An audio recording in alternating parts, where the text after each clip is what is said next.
One of the questions we get a lot regarding planting hemp fields is, what should I plant? Should I plant any CBD? How about CBG? How can I be sure it won't go hot? We've decided to share with you how we've planned our approach to field trials in the past, with hopes it'll answer some of your questions and give you ideas for your crop. A few caveats before we begin. Number 1, no matter what you grow, you must be prepared to test weekly as your buds start to form. If you're not planning on testing, what follows is bad advice. Number 2, our flower times are based on North Carolina sun. Depending on where you live, you could see flowering earlier or later. Number 3, while THC is mainly governed by genetics, growing conditions are also a factor. If you grow a stressed plant, drought, low feed, compact soil, etc., you're going to see faster THC development. It is of utmost importance to test every strain every week. Number 4, know your state's laws and testing protocols because they are wide and varied. For most states, you'll need to harvest within 15 days of your compliancy test, and how to go about getting that test is dependent on the state. Tennessee is still Delta 9 this year, and North Carolina has a generous harvest window. So what we share will be bad advice if you live in those states. We'll make some suggestions for these cases below.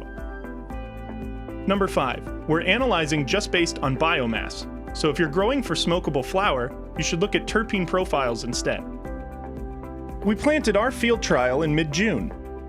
We talked to a lot of people last year who planted early, and while the light is sufficient in late May to early June, the plants grew too large and couldn't sustain their own weight by the end of the season.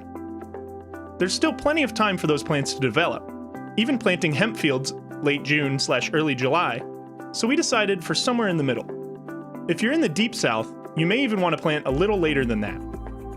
We're going to use a field map that plants the latest harvest window in the middle rows of the field with the earliest harvest window at the edges, working incrementally out. Think through how you'll harvest your field. Make the earliest plants easy to access and work your way through the crop as the hemp matures. Either in the middle rows of the field or at one end, we'll be planting Janet's G. It has the longest field time and should be compliant until week 8 or flower, so it won't need to be harvested until late September or early October. Next to Janet's G will be Super CBD, which is a moderate CBD producer, but because it's a slow THC producer, it can grow longer into the season, so it will have bigger buds. Being a true sativa, it will also be taller and have more fiber for processing if you are so inclined. We expect compliance testing around week 5 or 6, with a harvest in late September. Next will be Stout, which is a CBD variety with the slowest THC development in our lineup. Even though our indoor tests of Stout were disturbed by light, we're confident that it will stay compliant through week 4 or 5, maybe a touch longer. We'll begin testing as soon as flower starts to develop, which we anticipate will be around the 1st or 2nd week of August. If we get compliance testing around week 4, that would put our harvest window in mid-September. In our original plan, we were going to plant Wife next. However, it would end up coming off the same time as Stout, but with smaller buds. It might still make sense for genetic diversity. Wife builds up THC on pace with Bayox, see below, but it tends to flower a week or two slower, placing the harvest window for Wife around mid-September. It will need a compliance test around week 3 or 4 of flower. On the outer edge of the field, we'll plant Bayox. It produces cannabinoids quickly, including THC, and typically flowers 2 weeks sooner than Wife.